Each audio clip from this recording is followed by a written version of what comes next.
नमस्कार, मैं अनिश राय धरातल पर आज की पिछले दिन हुई बरसात के कारण किसानों को काफ़ी नुकसान पहुंचा है।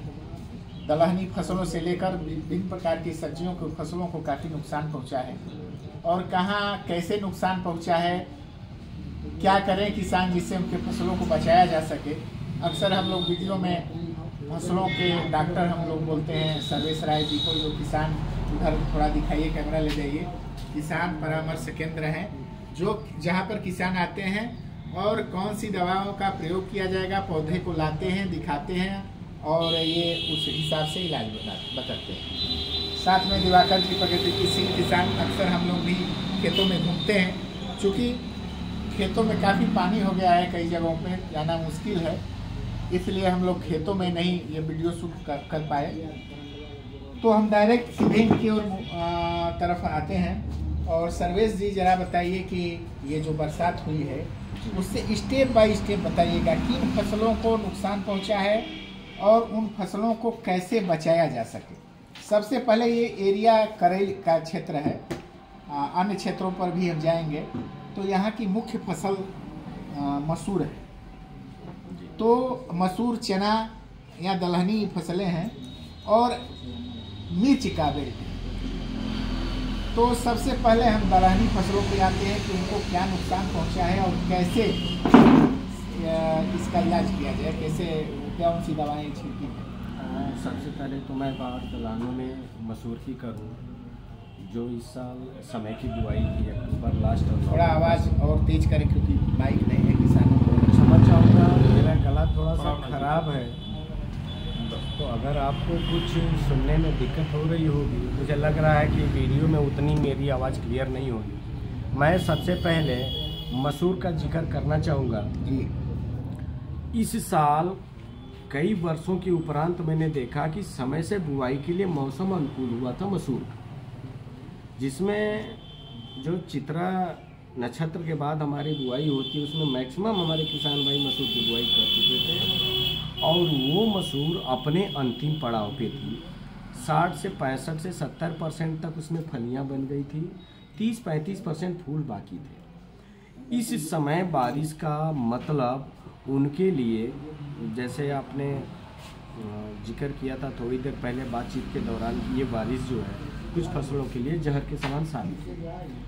तो उन फसलों के लिए तो ये जहर के समान ही साबित होगी जो फलने के अंतिम स्टेज में है। उसके पीछे दो कारण।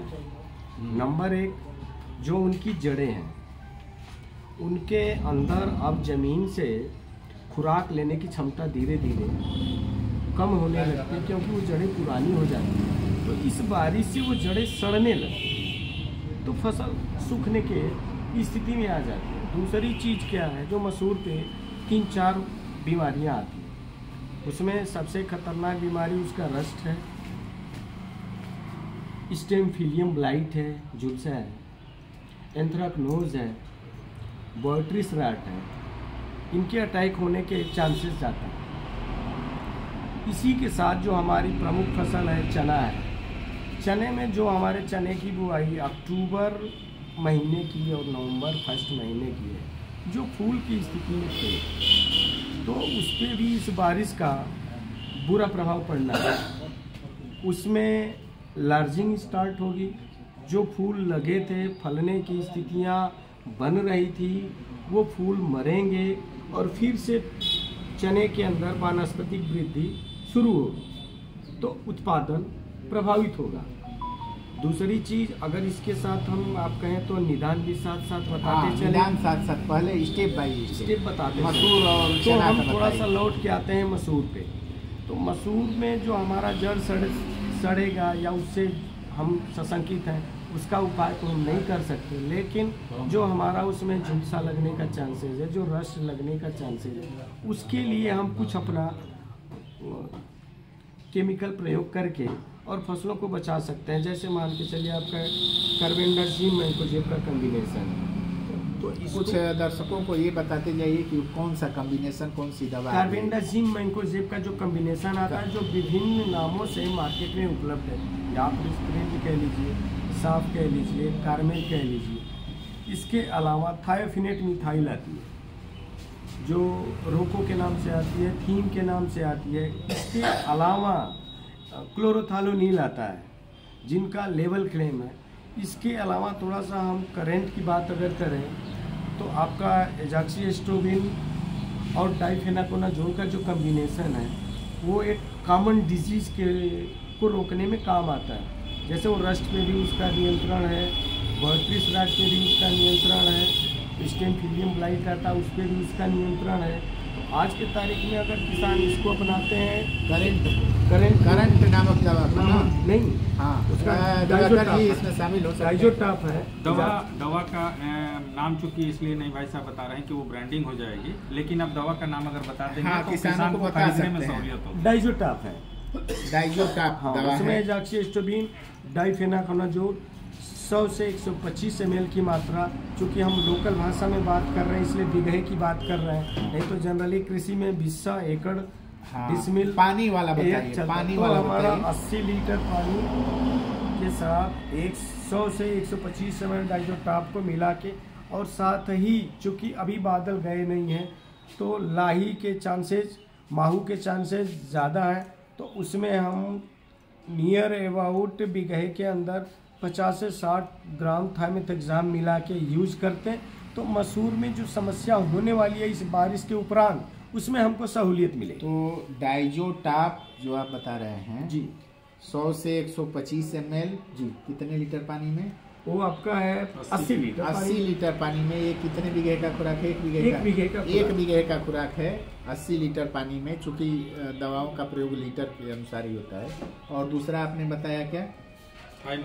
थाइमेथाक्साम, हाँ, तो वो भी माहू कीट के लिए। माहू कीट के लिए ये दोनों का छिड़काव आप करा सकते हैं जी। तो ये तो मसूर हो गया। मसूर हो गया। अभी हम चने पे आते हैं। तो जैसे जो भी हमारे चने की अर्ली बुआई है, जो जिसको हम टाइम सोन बोलते हैं, जो अक्टूबर मध्य एंड या फिर हम जो नवंबर फर्स्ट में चना लगाएं जिसमें फूल आ रहे,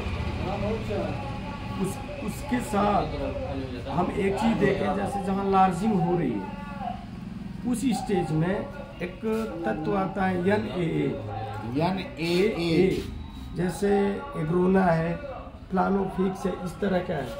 तो अगर हम जो भी सपोर्टिंग एलिमेंट्स डालते हैं, जैसे एमिनो एसिड मिक्सचर है, उसके साथ अगर हम इसको डालते हैं, एमिनो एसिड से प्रोटीन संश्लेषण होकर पौधे को थोड़ा खुराक मिलता है। और ये जो हमारा एग्रोना है NAA, ये थोड़ा सा उसके वेजिटेटिव ग्रोथ को चेक करता है, तो दोबारा फूल आने में सहूलियत मिलती है।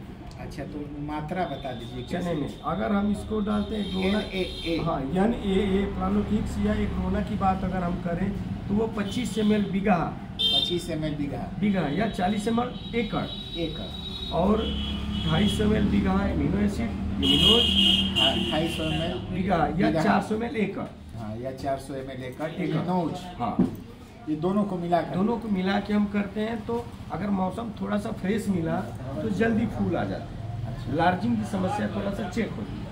अच्छा, कीटनाशक का भी प्रयोग करेंगे? कीटनाशक अभी नहीं। कीटनाशक कीड़े की स्थिति के अनुसार अगर कीड़ा है उसमें, चूंकि अभी फलियां नहीं बनी है इसलिए फूल बोरर का अटैक न के बराबर होगा।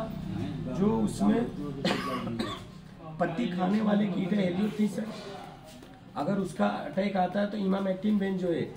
अब सरसों तो फली ले चुकी अब है। सरसों उसके में लिए सरसों में दो चीजें हैं जिसमें फूल होगा। ये बारिश उसके लिए बीज की जगह सोने का काम, वहाँ उत्पादन बढ़ेगा। लेकिन जहाँ फूल खत्म हो गया है, फसल परिपक्वता की तरफ अग्रसर है, तो वहाँ पे वही जो थोड़ी देर पहले हम चर्चा कर रहे थे कि जो हमारी जड़ें हैं वो सड़ने लगी। तो सरसों में वही समस्या आएगी, जड़ें सड़ने लगेगी। हमको एहसास होगा कि हमारी फसल पक रही है और वो फसल समय से पहले सूख जाए, तो जो तेल का परसेंटेज है वो पूरा हमको नहीं मिल पाता है, उत्पादन भी गिर जाता है। तो क्या उस पर भी कुछ छिड़काव किया जाए? सरसों जो फूल की स्थिति में उस पे किया जाए, उस पे तो कुछ हमको करना, लेकिन जहाँ फूल खत्म हो गया है वहाँ कोई लाभ नहीं आएगा। एक चीज देखिए, दुकानदार के यहाँ जाएंगे तो सीधे आपको दवा थमा देगा, लेकिन इससे बचिए। अगर फल ले चुका है सरसों तो उसमें कोई दवा देने की जरूरत नहीं। अब हम आते हैं, अब इसके भीतर हम थोड़ा सा आते हैं, जो हमारा गेहूँ आज का जो मौसम चल रहा है ये गेहूं का हो सकता है कि वेस्ट प्रोडक्शन आए अच्छा।